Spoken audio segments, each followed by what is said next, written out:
में डाल दिया, मनीष सिसोदिया को पकड़ के जेल में डाल दिया, सत्येंद्र जैन को पकड़ के जेल में डाल दिया, मुझे 6 महीने जेल में रखा, 183 दिन तक मुझे जेल में डाल दिया।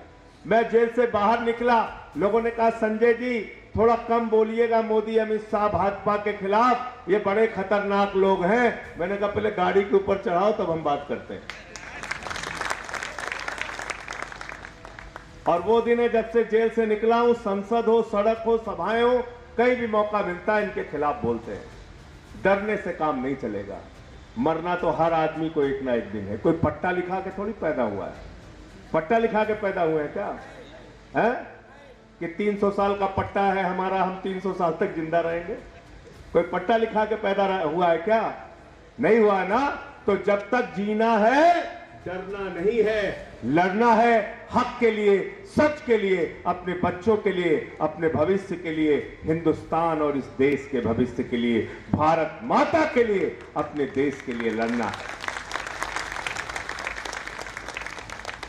अभी क्या हो रहा है?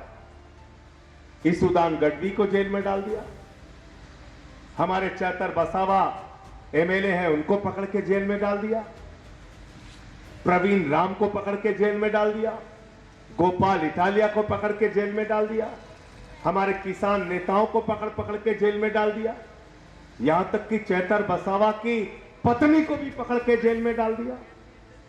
आप सोचते हो आम आदमी पार्टी के कार्यकर्ताओं को जेल में डाल के आप हमको चुप करा लोगे? ऐसा होने वाला नहीं है। जितना जेल में डालोगे उतना आम आदमी पार्टी की ताकत बढ़ेगी, याद रखना।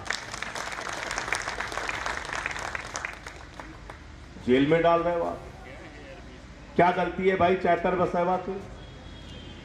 उसने एक आरटीआई लगाई, उस आरटीआई में पूछा आदिवासी विकास फंड का पैसा कहां खर्च हुआ, तो जवाब मिला 50 करोड़ रुपए मोदी जी की रैली में खर्च हुआ। उसने पूछा कैसे कैसे खर्च हुआ, बोले देखो 7 करोड़ रुपए तो खर्च हुआ स्टेज बनाने में, बोले और, बोले 7 करोड़ रुपए खर्च हुआ बस भीड़ बुलाने में, बोले और, बोले 2 करोड़ रुपए खर्चा हुआ समोसा मंगाने में, बोले और, बोले 2 करोड़ 40 लाख रुपए खर्चा हुआ शौचालय बनाने में। 2 करोड़ का समोसा मोदी जी की रैली में खाया गया। कितने का? मैं पूछ रहा था, बोले 5 रुपए का एक समोसा मिलता है थोक में, तो हमने कहा 40 लाख समोसा खा गए लोग, 40 लाख समोसा। और समोसा ज्यादा खाया तो शौचालय भी बनवाया, 2 करोड़ 40 लाख का शौचालय बनवाया। तो मैं आप लोगों से कहना चाहता हूं अपने मुद्दों पर ध्यान दीजिए, आपकी जिंदगी के जुड़े हुए जो मुद्दे हैं उस पर ध्यान दीजिए। ये नफरत से न हमारा आपका भला होना है, न इस मुल्क का भला होना है। ये कब तक मजहबी नशा बांटिएगा, ये उन्माद वाली हवा बांटिएगा, ये मंदिर, ये मस्जिद, शिवालय की जिद में वतन ही ना होगा तो क्या बांटिएगा? सबसे पहले तो इस वतन को बचाने की जरूरत है, बांटने से काम नहीं चलेगा।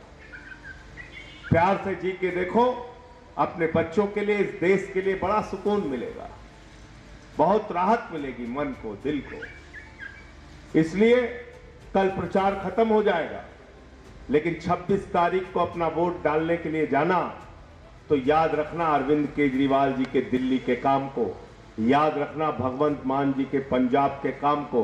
पंजाब में भी हमने 300 यूनिट बिजली फ्री किया है, मोहल्ला क्लिनिक बनाया है, और इतना ही नहीं, 30-30 साल से जिन नहरों में पानी नहीं आ रहा था उन नहरों में पानी पहुंचाने का काम किया है, नौजवानों को सरकारी नौकरी देने का काम किया है, और माताओं बहनों को खाते में हर महीने 1000 रुपए पंजाब में जा रहा है, और दलित आदिवासी समाज से आने वाली हमारी माताओं बहनों को 1500 रुपए प्रतिमाह जा रहा है, जो 30 साल में गुजरात में बीजेपी नहीं कर पाई, हमने 4 साल में पंजाब में करके दिखाया। और इतना ही नहीं, 10 लाख रुपए की मेडिकल स्कीम है।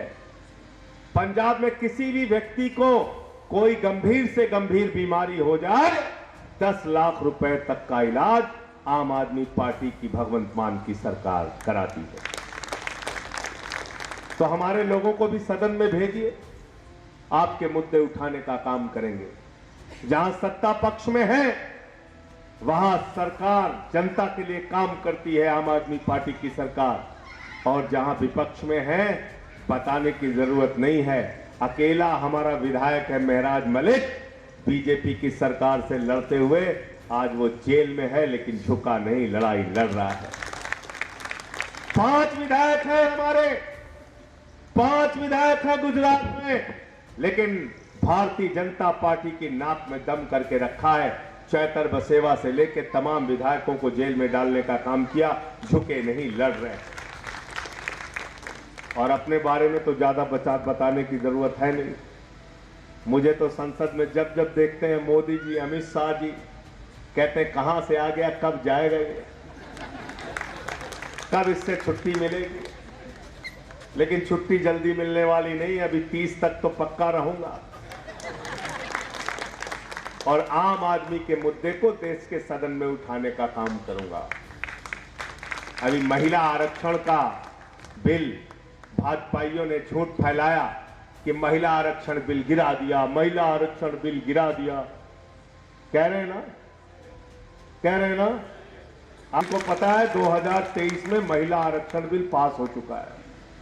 ये टीवी चैनल वाले, गोदी मीडिया वाले झूठ बोलते हैं, ये भारतीय जनता पार्टी के लोग झूठ बोलते हैं।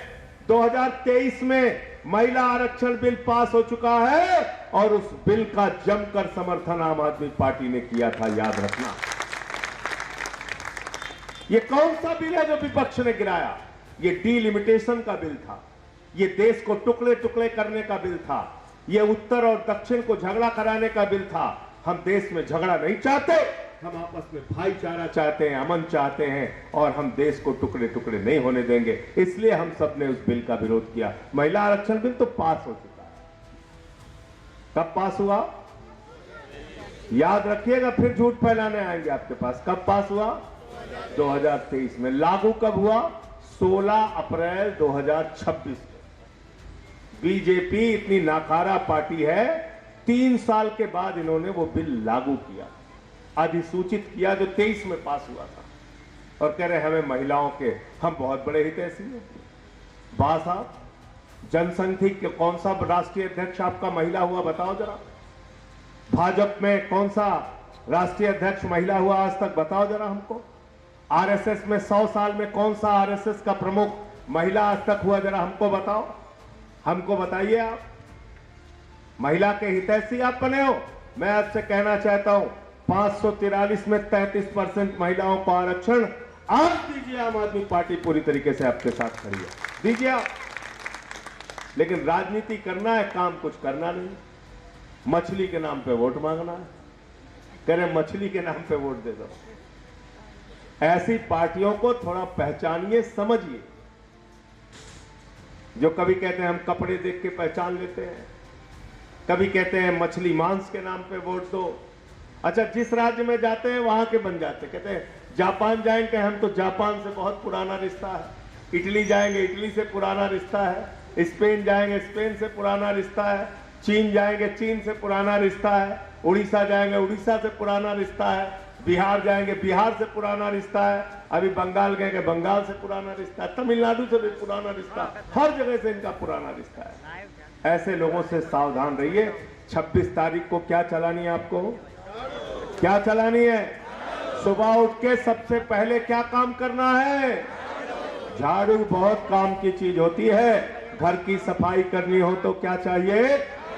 मोहल्ले की सफाई करनी हो तो क्या चाहिए? गुजरात की सफाई करनी हो तो क्या चाहिए? और देश की सफाई करनी हो तो क्या चाहिए? और किसी के दिमाग पे जब भूत सवार हो जाए तो भूत उतारने के लिए क्या चाहिए? क्या चाहिए? देखा है ना आपने, जब किसी के दिमाग पे भूत सवार हो जाता, 4 लोग उसको टांग पकड़ के उठा के लेके जाते, सब पूछते अरे कहां लेके जा रहा? अरे बोले इसको भूत सवार है। ओझा के पास ले जाते हैं, ओझा उसको मार झाड़ू मार झाड़ू मार झाड़ू, उसका भूत उतर जाता है।